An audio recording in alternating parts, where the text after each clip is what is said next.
Hello guys, ayan, welcome dito sa Sticks and Fire Restaurant dito sa Hong Kong guys.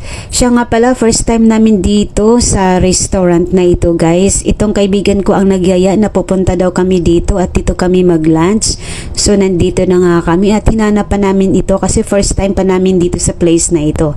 So tingnan natin yung opening and close hours nila guys. So ayan, rest din nila pag Monday. So maganda ang place guys, hindi naman ganun kalakihan pero maganda at meron din silang acoustic band dito guys every Friday night and Saturday night. So ayan, may mga customers na din sila guys. Ang kagandahan din, hindi crowded. So nandito kami sa labas guys, ayan, while waiting sa aming order, video at picture.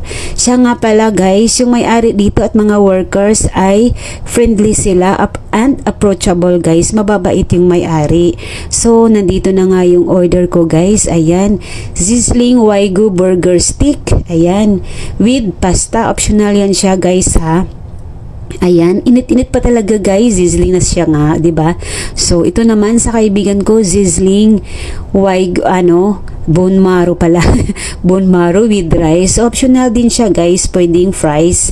So ayan, ito na nga at tinikman na natin yung ating in-order na pagkain. So ayan yung pasta ko guys.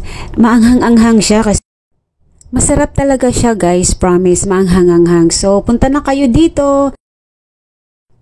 At ito na nga ang aming picture time. Yung may-ari pa nagpicture sa amin nito guys. So thank you for watching. Please like, comment, and share.